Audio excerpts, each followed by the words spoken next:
Hello, everybody. My name is Bruce Montgomery, and this is my colleague, Tracy Priest. Hello, everyone. And we're with The Road to Retail. On our podcast, Tracy and I hope to offer insights and ideas for how emerging small and challenger CPG, consumer packaged goods, brands can establish and grow their business. Bruce and I have been working in CPG commercial operations for over 30 years, working on brands of all sizes. By commercial operations, we mean all aspects involved in establishing and growing brands across channels and platforms. On our show, we bring on guests that are brand founders, leaders, investors, as well as all kinds of suppliers to these emerging brands that are subject matter experts to share their unique insights with the audience. To keep up with the show, please follow the Road to Retail podcast on Apple Podcasts, Spotify, or YouTube. Leave us a review and consider sharing the show with a friend or colleague that may benefit from the content. You can also check out our website at www.road2retail.com and follow The Road to Retail on LinkedIn. Let's get to today's episode. Today's Road to Retail episode is powered by Market Performance Group, MPG, a leading omnichannel commerce agency delivering integrated commercial solutions that accelerate profitable growth. MPG's new growth initiative helps brands of any size win in every channel, whether launching DTC, scaling on Amazon, or entering brick and mortar. Its team, veterans from top retailers, CPGs, and digital platforms, connects brands with consumers across the full funnel, delivering right-size strategies, strategic go-to-market plans, advanced analytics, and deep retailer relationships for exceptional business results. Check them out at marketperformancegroup.com. Hello, everybody, and welcome to the most recent episode of Road to Retail, where we talk with friends, colleagues, business partners within the CPG industry. And here is my good friend, Bruce Montgomery. Bruce, welcome to the show, and good to see you again, my friend. Tracy, how are you? We've got a great show today, but great to see you as always to talk emerging brands and how people build them. Absolutely. Well, tell us a little bit about who we have today. All right. Well, today we're joined by Mike Lyons. Mike is the vice president at Market Performance Group, and currently he's leading the integration of a social commerce agency that they've recently acquired. Mike is integrating it. Integrating acquisitions is always so easy and smooth, and there's hardly ever any hiccups.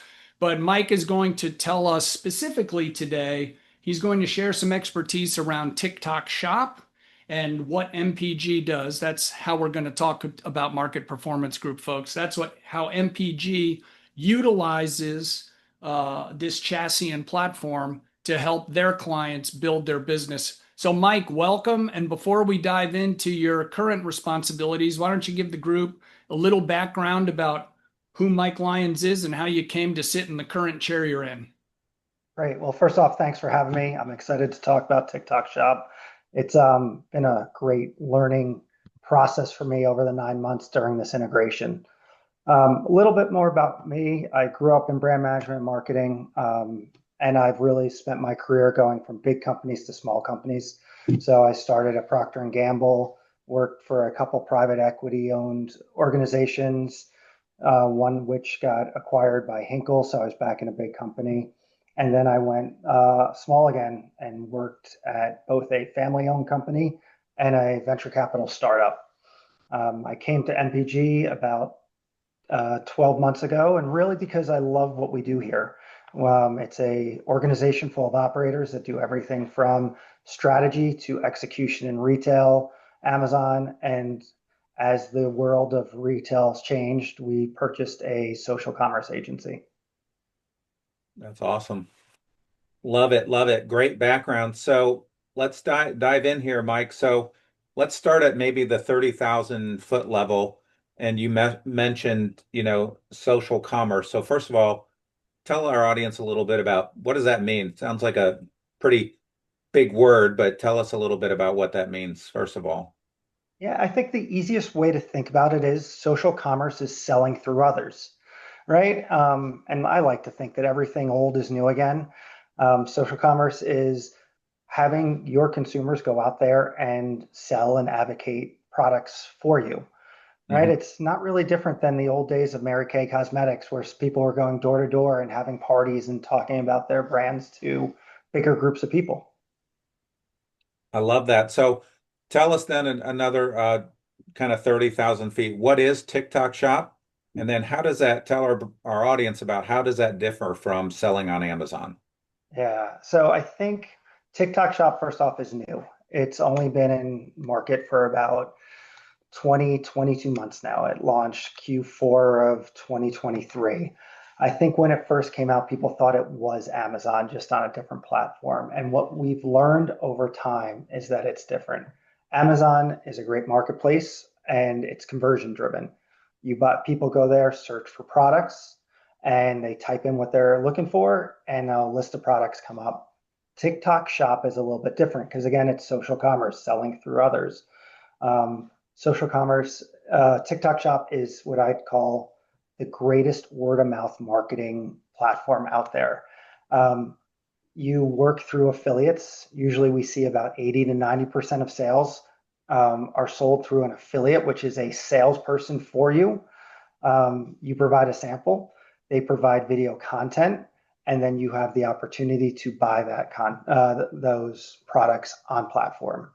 So it's not a conversion tool. I think about it as a full funnel marketing tool where you're driving everything from awareness to conversion in one place. One-stop shopping. That's it. So Mike, everyone's still trying to figure out Amazon. So all of us um, commercial folks that were used to Walmart, Target, Kroger, then all of a sudden Amazon, and they sold books and now they sell everything and they're one of the few accounts that's still growing. So senior executives, they look and they're like, hey, that's one of the few accounts without parentheses versus year ago. Give me more of that. And it's like, but we're not making money there. So tell us a little bit about how should an emerging brand, because really small emerging challenger brands, that's kind of where the road to retail hangs our hat, right? Because Liquid Tide and Diet Coke can probably bully their way to anything, even if they don't know what they're doing, Yep. because they're blessed with extraordinarily deep pockets. But how should an emerging brand, or really any brand, think about TikTok Shop and how best to use it? You already sort of said, you talked a little bit about it versus Amazon in terms of being a selling platform, but is it a retailer? Is it an ad platform? Is it half camel, half elephant? What is this thing? I mean, the short answer is yes, it's all of those things, right? The way I think about it and with emerging brands is a couple things. First off, it is the greatest awareness driving tool you have. Again, it's word of mouth marketing. It's getting people out there to advocate your product. Again, everything that's old is new again. We used to do a lot of sampling programs. But when you did a sampling program, you're hoping that whoever you sampled talked to one, or you built a model and they talked to five people. Now you're providing a sample to somebody and they're talking to hundreds of people or thousands of people or even a million people, right? Because their reach on the platform it could be anything. Um, and it's a very efficient way to get that message out there. The second is it is a conversion. People do sell products on it every day. There are categories that do better than others. Right now, beauty and supplements are great categories for the platform. So there's a lot of opportunity to grow your business on platform. But I think to really understand it, you have to look at the impact it has on your business, both on TikTok Shop and off TikTok Shop, which is very different how I look at my Amazon businesses. Interesting. Tracy? Yeah. So Mike, tell us a little bit about what does a brand have to do to get right to really win on TikTok? Yeah. Well, first off, I'd say set the right goals, right? And a lot of brands go in there and have an expectation. I think the first thing you need to do is understand how you're going to use it and what your goals are, right? Right. And what I mean by that is, are you about driving awareness? Are you about driving profit? Are you about driving top line sales? So one of the things we do, and when I start working with a client, is really understanding what their goals are and setting the right expectations. The second thing about it is you need to understand the dynamics of the marketplace, right? It's different than Walmart, it's different than Costco, it's different than Amazon. So what are the things that drive your brand on that platform, and build around that? I'd say there's probably 3 or 4 things that everybody should think about. One is, how do you drive content, right? Right. TikTok Shop at its heart is a content platform, right? The second thing is, how do you drive your relationship with an affiliate, right? I always tell people when we start off, if I sample to you, Tracy, and you provide me one piece of video content, I failed, right? Because that's a very transactional relationship. My goal is to create brand advocacy and to work with all the affiliates that we engage to create multiple pieces of content, right? I want them coming back month after month or week after week, providing more content, right? Because it has a cumulative effect. We have clients we've been working with for 6 months, and we do 200 samples, but get 1,600 pieces of content now on a monthly basis, right? And that happens over time, right? And that starts driving down your cost per impression and your value of your sample. I think the third thing, and this is something people struggle with a little bit, is it's a treasure hunt mentality, right? Yeah. It's kind of like that club experience where you find things that you weren't expecting. A lot of brands that are doing really well are offering new and unique things on TikTok Shop. You don't have to. You don't have to do any of these, but then it just changes what your expected outcome is going to be. Right. So Mike, a couple of quick follow-ups here. Is there a difference, or is it just a different name, of an affiliate and an influencer? I was going to ask the same question. Yeah. I think there's a lot of overlap, and the overlap, it's getting very gray lately. Mhm. The way I think about it is, when you work with an influencer, couple things. You pay them for a piece of content, right? And you work with them very closely on developing that message. Now, I think one thing is true for both affiliates and influencers. You have to be willing to give up some level of control of your brand, right? Because you're speaking through somebody else, not at people now, right? So you, an affiliate, I'm sorry, going back, an influencer, you pay them on a piece of content, and the messages they create are both on brand for them as well as on brand for you. And you could be a little bit more prescriptive with them. However, I like to tell people, when you work with influencers, it's better tell them what not to do versus telling them what to do. Because the beauty of an influencer is really letting them create, because they know their audience better than you do. An affiliate, on the other hand, gets compensated differently. They get compensated on how many units they actually sell, and they get a percentage of sale. When you work with TikTok, Interesting. yeah, when Okay. you work with TikTok Shop, the only thing that an affiliate is required to do is to provide a piece of content for you. So that could be a unboxing, that could be just talking about their experience purchasing, or it could be more about the product. So we work really hard to make sure we provide them the right things to enable them to create the kind of content we're looking for. So one other thing, you just made my body temperature drop about 7 degrees, having been an old brand manager. What, I know you have to give up some control, and Tracy and I have heard that over and over dealing with influencers. But man, where do you draw the line, and are you Yeah. leaving yourself exposed if someone says, use the Mike Lyons golf ball and your minimum drive will be 400 yards. Yes. So Well, how do you protect yourself? And I mean, can you really just say, we didn't tell Tracy Priest to say that. He just did. yeah. You know, that's getting a little bit more tricky. I think Hmm. TikTok is actually asking affiliates now to put some disclaimers in their affiliate videos. just for that reason. The one thing that we always tell our clients is don't boost or support pieces of creative that don't aren't that are making claims that are untrue. Hmm.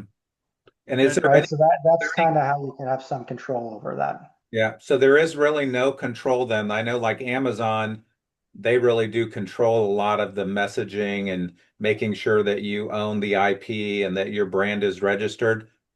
It sounds like TikTok is kind of the wild, wild west a little bit right now. They do have guidelines, and you Okay. have to make sure that the videos that are posted are within the guidelines. But there is a lot more wiggle room, I'd say, with a lot of these affiliate videos. Okay. So, so Mike, one other thing before we press on, when you and I had our pre-call about you coming on the show, you made a couple of really interesting comments about the MPG TikTok Shop playbook. If you don't mind, why don't you just hit at a high level a couple of the key points there? So let's say, Bruce Montgomery comes to MPG to have you guys help me out on how's that first meeting look? It's like, Bruce, these are the four things, walk us through just a couple of the high level. I know there's probably a million, but what are some of the big ones people should be thinking about? I think the first thing we do is kind of figuring out what the role of TikTok is for your brand. Hmm. So we look at things like category size on the platform. Um, like I said earlier, right now supplements and beauty are big. Household goods aren't, right? So, and interesting, I don't know if you saw any of the data coming out of Amazon Prime Day. The number one category was household goods for Amazon Prime Day. It wasn't electronics, it wasn't beauty. People are using Amazon more and more for their basic items. So that's the first thing we do, and we have ways to pull competitive data on that.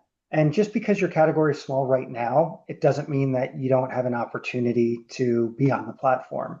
It's just really right sizing the um, how big we think the sales opportunity on platform is versus off platform. I think the other thing we look at and talk a lot about is price points and margin. Um, because of the compensation and the way you pay your affiliates, this could be a really um, expensive platform to be on. So we work a lot with the customer, with the brands to figure out what are the best items, how do we create unique bundles, what are the right price points, what's your promotional strategy is another one, because TikTok and TikTok Shop is very value driven. Hmm.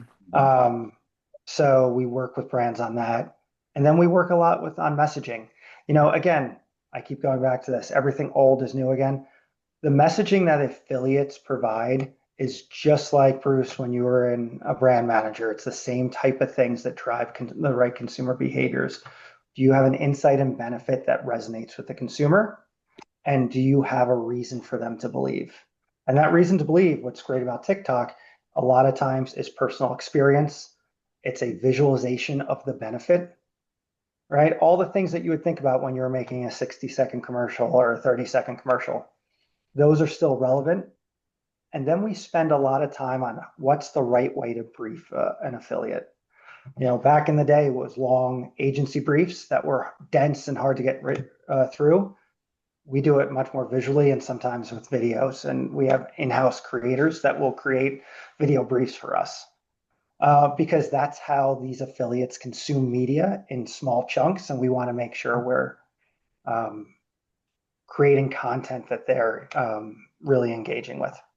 Interesting. So, just a few more nuts and bolts questions about working with TikTok Shop. So, Mike, for starters, how long does it take to get set up on the platform?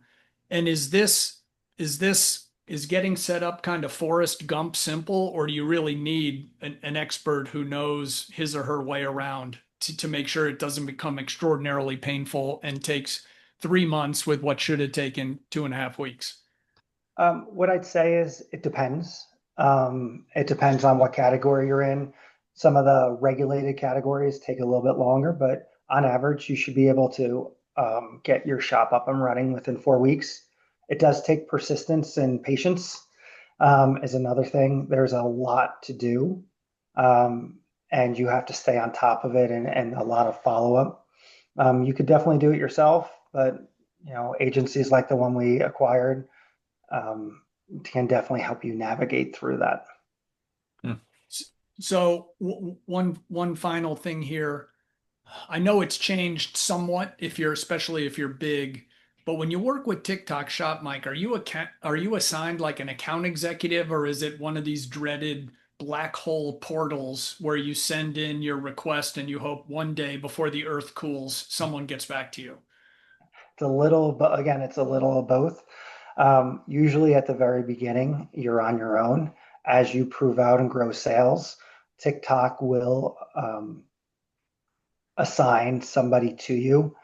And they're changing too. They're changing their model. Seems like monthly these days, but they are really putting a lot of effort behind it and trying to help you as much as possible drive the platform with them. Interesting. Thanks. Trace? So one question back to what you said is, so you said that the affiliates are compensated on sales. What's it? Is that like a commission level, and what kind of level does that look like? Just curious. Because Yeah, so we TikTok. usually start around 15%. I've seen it go as high as 25%. So it depends on the category, it depends on your average price point. So if you have a low price point of sub $10 and you have a 10% commission, it's going to be hard for you to find affiliates to engage with you because there's a small, penny profit for them is small. Some of the higher price items, you could have a lower commission rate, but the average I'd say is about 15 to 20%. Wow, that's really high. I mean, there's brands on TikTok selling millions of dollars, so those creators are making that kind of money? Yeah, I mean, I've seen affiliates make $300,000 a month if you're the one of the top creators on the platform. Wow. Bruce, we You need to know, Bruce, we need to Mike, I'm reconsider. available to become an affiliate. I'm not sure what the hell I could sell for you. Probably hair care products. I think That's what I was thinking I'd be exactly. exceptional there. Yeah. Exactly. Or PetSmart. So Exactly. The one tell thing us I about would say though is that's the top creator. There's a lot of creators out there that aren't driving any revenue. I just did an analysis on a brand. They had something like 700 pieces of content over a 3 month period. Their total sales for that period was $4 to $5 million, but only 13% of the videos generated the sales. So it's like anything else, the 80 for 20 rule, 20% of the affiliates are driving 80% of the sales. So do So they So what? track that? Do they track which affiliate is driving sales? How does that affiliate Oh get yeah. get yeah, that's all compensated? tracked on the back end and you see who it is. And, the more sales they drive, the more you engage with them. And again, this is where you create a personal experience for them and you tend to stay long term with them and leverage them for new product launches and things like that. Hmm. So one final follow up here, Mike, before we kick it to Tracy to talk about fulfillment. Do the brands, let's say M&M's, it's always easier to use a name. Can M&M's give the affiliates some base creative to work with, or in order to maintain that arm's length, they just kind of tell them what they would ballpark like to see, and then they kind of, to your point, have to stand back and light candles and hope nothing completely crazy happens? You can provide them that. They're not obligated to use it. Um, I also think the more you provide them, the you don't get the best out of them. I would Because agree. at that point it starts feeling like a commercial. And really, you don't want this to be a commercial. You want this to be authentic and you want it to be somebody's honest opinion. So I always suggest and I always tell clients we're not creating Super Bowl spots here, and let the creators be themselves. What I always find too is the ads or the affiliate videos that you don't think do well are the ones that do best, and the ones that you like the most tend not to drive as much sales as you think they would. Hmm. Right? We have one client, their number one affiliate's a 64-year-old woman. Nobody would have ever guessed it. right? But she's so engaging and she kind of had some viral moments that it really did well for the brand. So it's kind of a don't judge a book by its cover story here. And really, um, I know we all have a vision of what we think our brand is, but it's always so much bigger than what we expect. Crazy. Amazing. That is amazing. So tell our audience a little bit about how a brand handle or how a product gets fulfilled on TikTok Shop. Yeah. So when TikTok Shop started, in the US, they said that they were going to be like Amazon and have fulfillment centers and you would send product to them. I think they quickly got overwhelmed and they shut that down. So now there's two ways brands work with TikTok Shop. The first way is if you have your own DTC site and your own 3PL, you could link TikTok Shop to your Shopify account Oh, or whatever platform you're using. The other way is through a lot of our clients are starting to use Amazon fulfillment. So you could actually link the product listings to your Amazon listing and it gets fulfilled by Amazon. wow. So why would Amazon want to help TikTok Shop unless of course they're just pure capitalists and they're getting their little bite of the action? Yeah. Well, I mean, Amazon fulfillment's been out there for a while, and I think the way they think about it is we have all this inventory, we have the best logistics in the world. Um, why not? Right? And my coaching to brands, if you don't already have your own direct to consumer, start with Amazon fulfillment. It is a little bit more expensive. However, you get two things out of it. One, you get faster shipping because Yes. Amazon does deliver faster. And the number two thing is you don't have to keep two sets of inventory. Because another thing we talk to brands about is you have to be, you might go in and say, I want to drive product X, right? I want to drive only my green M&Ms. But in reality, you're going to sample a few products and the consumer is going to tell you what product they want to sell and which one resonates the most with the marketplace. So those don't always match. So if you have to build unique inventory for TikTok Shop, you might be disappointed because you're holding inventory in a place that isn't selling. Yeah. Right. So Mike, how does TikTok Shop get paid? You've already been pretty specific about the range of how affiliates get paid, but how does TikTok Shop get paid? They have a commission rate similar to Amazon. Theirs is 60 cents, I'm sorry, 30 cents per unit and 6%. Is it 30 cents per unit plus 6% or whichever one's Correct. higher? Yep. No, both. That would be Three. nice if it was whichever was higher, but no, they take both. Yeah.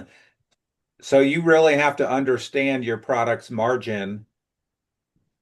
Yeah. I to- tell people you need a gross margin starting around 70% to be profitable on TikTok Shop. Okay. So that's why it's harder to sell a $10 item on TikTok than it is a $20 or $30 or $40. Correct. And that Right. explains why there's mostly beauty and supplements on there versus a box of Tide.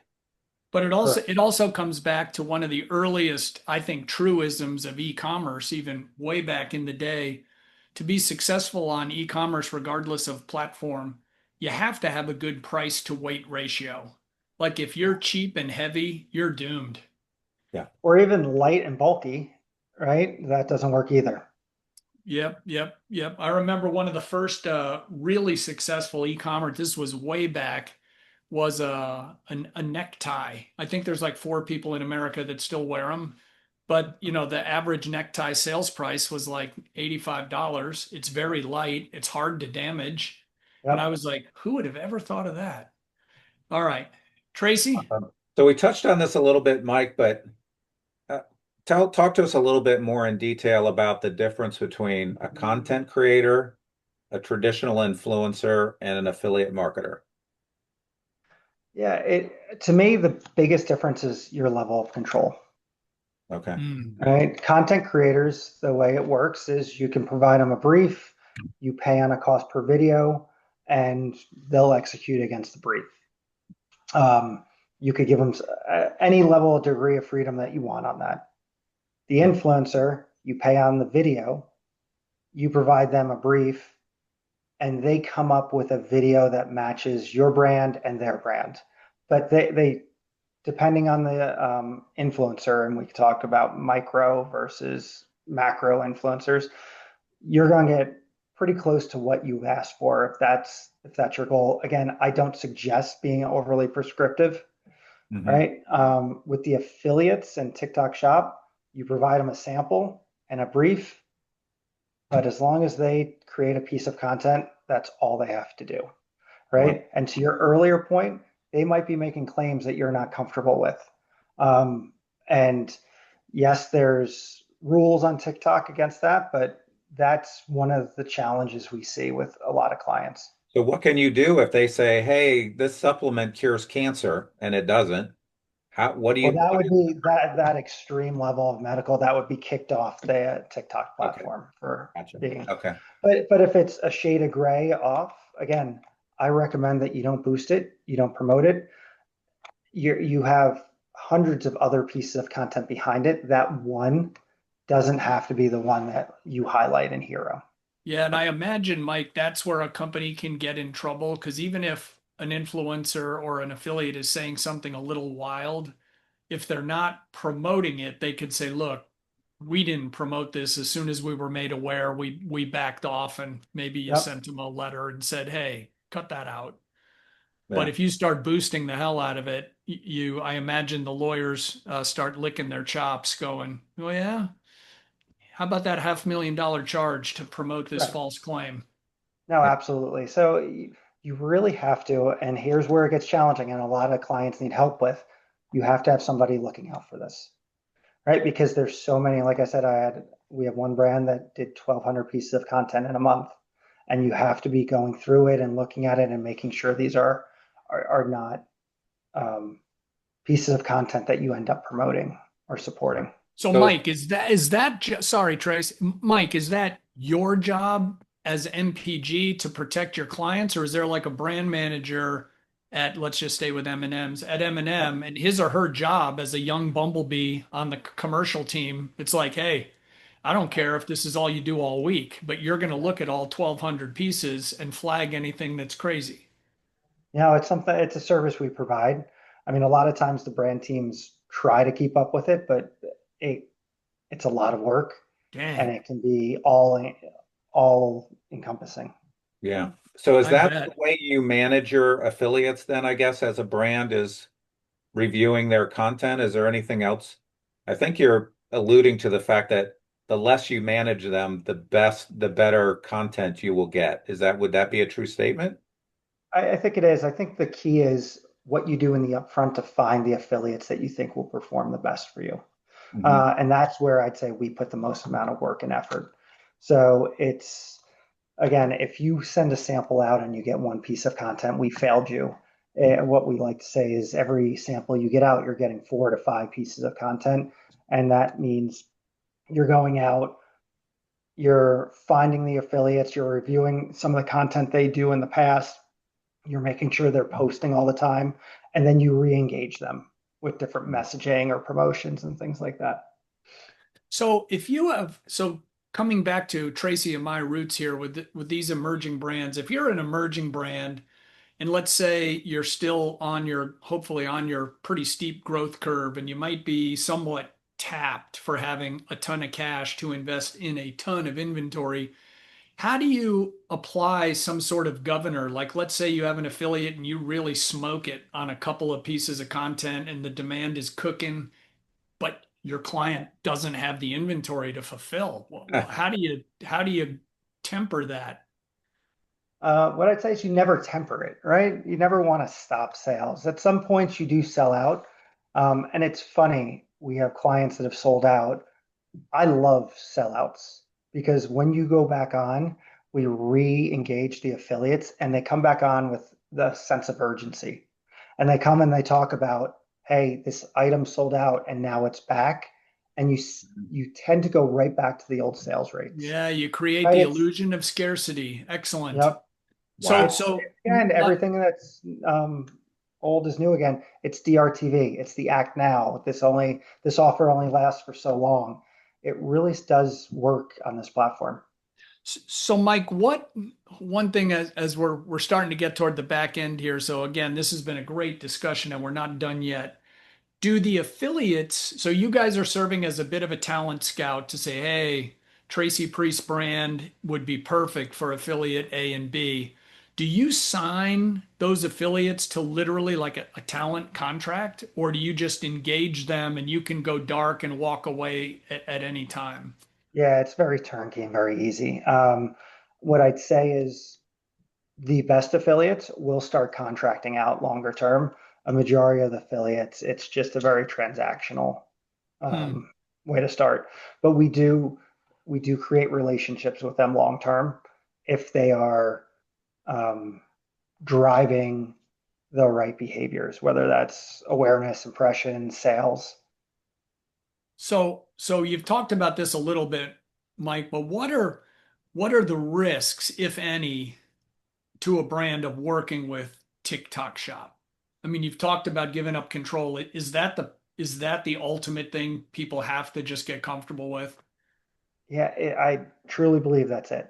I think, but that's the way the world's going right now, Bruce. I think more and more people are using affiliates and influencers and others to create the message for you. Um, because people don't have the marketing budgets of the Tide or the M&Ms, right? So if you could get other people talking about your product, I think that's really where we're seeing the most success with a lot of our brands that we manage. Hmm. Boy, in all those years when the three of us were coming up through the ranks, I mean, think how many times you had to run like a piece of copy or an old school FSI or a package change. I mean, it was like getting a bill through Congress. I mean, it took forever. And now it's like, hey, Mike has an affiliate who just dropped 4 pieces of content in the last hour. Yeah. Yeah, it's a more is more kind of mentality. You'd spend your entire marketing budget on 2 pieces of content, right? Two advertising commercials and you'd run them till they wore out. Now you're getting thousands a month. So Um, one last question about this. So Tracy's an affiliate for your brand. He creates a piece of kick-ass content that really moves the needle. Who owns it? Him or you? Mm. on an affiliate video, again, it depends, right? So we could buy it. Um, you can't repost it on TikTok on your own page because that is against their policy. Um, Interesting. but it is owned by the brand, does have rights to it and can use it in other places. Okay. Wow. Great. Great. What a whole new world this is. This has been great. So we're rounding third and heading to home. So we've talked about a lot of great stuff. Mike, you've been so insightful. I've learned a lot. And when we get off this podcast, I'm going to become a TikTok influencer, or affiliate. But what's the best advice you would give a brand, just starting out and thinking about getting on TikTok Shop? What's the one or two things you'd say you better make sure you get this right? One is spend a little and learn a lot. Don't be afraid to sample products, right? Usually your cost of goods and it's a very efficient thing to do. Don't be afraid to give out product. Some of the brands that fail are the ones that are so afraid to give away free product. I've seen, if you think about it this way, a consumer good, maybe your cost of goods $5, cost you $10 to pick, pack, and ship. For that, you're getting a piece of content. There's no more efficient way to create content than that. The second is don't give up on these new platforms too early, um, and be able to adjust. Again, I've seen a lot of brands that look at it, and you asked about how long does it take to set up your shop, and we talked about 4 weeks. But to get it up and running, I think it's a 6-month process, No. right? Because if you think about it, setting up the shop is the easy part. Then you have to engage your affiliates. You have to get them product. You have to ask them to make content. And that whole process is 4 to 6 weeks for the first round of samples that you give out. Right. So you're not getting to the point of your affiliates are producing 2, 3, 4 pieces of content until month 4 or 5. Right. That's when you really start seeing the content machine kick in. So be patient is my other point. We have I've talked to a lot of people and they always say, well, I want my viral moment, right? Never plan on a viral moment.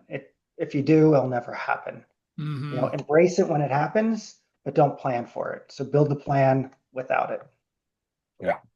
So I would offer one other one, Mike, that seems to have rung through from everything you said. If you're going to try to work on TikTok Shop, it's got to be in your DNA at least somewhere that you're willing to give up at least a little bit of control. Because if you try to, squeeze the puppy all day, it's just not going to work. Not for the control freak. Yeah. So one other follow up here. So Mike, on TikTok Shop, does a consumer follow the influencer or do they follow the brand? Good question. Yeah, so we get this question a lot. Do I need a big presence on a brand page? Do I need a lot of content on my brand page to be successful on TikTok Shop? I think the short answer is no, because you are delivering your message through the affiliates. Okay. Right. So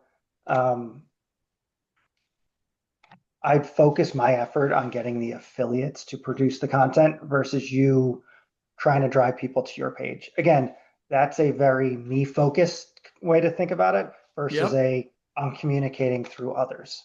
Yep. Okay. So Mike, who has had the greatest influence on your career to date? And what did this person do for you that's really stuck with you over the years? You don't have to name names, but maybe way back when you were green as grass, you're like, why did she spend so much time with me? Yep. I think that answer, there's a couple different people. I'd say from a marketing standpoint, I worked with a gentleman named Maurice Coffey. Before I got to P&G, he was the brand manager on Swiffer. And we worked on the launch of Swiffer WetJet, which was a huge success. And one of the things he taught me was to light a lot of fires when it comes to marketing, and then see which ones take off. And those are the ones you put the fuel on. And it was highly successful on Swiffer. And he created this very collaborative relationship across all his agencies. But we did things that nobody would have thought could happen at P&G, like having Jessica Simpson with a Swiffer WetJet on the cover of Rolling Stone, right? So, he took risks. He really pushed people to get out of their comfort zone. And that's a marketing lesson that's always stuck with me. If we had more time, I would ask, how in the hell did you get that as the cover of Rolling Stone? Yeah. That's one of Bruce's goals in life, was to be on the cover of Rolling Stone, but I don't know if it's going to happen. They told her it was a Fender Stratocaster and off she went. And then they photoshopped in Swiffer. There you go. All right, Tracy. Awesome. So our fun question of the day, Mike, tell us who your favorite band, brand, or sports team is and why you follow them. Brand, band, or sports team. So I will go with a sports team right now, and I'll say the New York Mets, and for 3 reasons. Okay. One, I think they have, and I live in New York, and you have the Mets and the Yankees. The personality of the teams on the Mets, they bring fun to the game, right? Yeah. I think the second reason is they embrace the crazy, right? So if you look at the Mets last year, they were all about the grimace that showed up at the game, one game, and they started a win streak for them. And then the rest of the season, they embraced the crazy, right? The leveraging this grimace character and their fans dressed up on it. Again, not what the New York Mets would have wanted or the way they think about it, but it happened and they embraced it. And then third, because my son loves them, and it just creates, baseball and father-son relationship has been amazing. Yeah, when I think New York Mets and fun, I think Steve Cohen dressed up as the Grimace would be that would just about cover it. But if you think about like the equity of the Yankees, they would never embrace that. Yeah. Michael, you also have to say you love that the Mets scooped Juan Soto from the Yankees. That's just a little icing on the top that it just irritates all the Yankee fans in town. All right. So, Mike, this has been absolutely fantastic. Yes. As Tracy said, I've learned a lot speaking with you, and we've had some clients ask us about TikTok Shop, and we've said we have a guy coming on that's going to be able to help you a lot more than us. We've been able to point some people here and there, but it's a whole new world. So how can people get in touch with you to learn more about MPG's capabilities with social commerce and the assistance you might be able to provide, helping them win with TikTok Yeah. Shop? I'd say reach out to me on LinkedIn and happy to engage. I think, it seems overwhelming, but again, it's all rooted in the basic principles of marketing. And our job is to help you get from point A to point B on it. There are a lot of great brands out there and a lot of great brands that people want to talk about. So let me know how I can help and feel free to reach out. Yeah, no, thank you. And to your point, everyone's learning and you got to go where the people are. And if the people are on TikTok Shop and raising their hand that this is where they want to transact, people better figure out how to transact there, or they better figure out how to explain to their managers and investors why they're not. And that'll probably be a short discussion as they suggest you take your photo of your family and turn in your key card as you head to the parking lot. All right, Tracy, the big Awesome. finish. Mike, you were awesome. I learned so much, and I know our audience is going to love this as well. So thank you so much for being our guest today. And audience, please look for this episode soon and continue to follow us on Spotify, on Apple, on LinkedIn. We post every Tuesday, and also check out our website, www.road2retail.com. And thanks again, guys. Really enjoyed it. All right. Good Thank you luck very out much. there.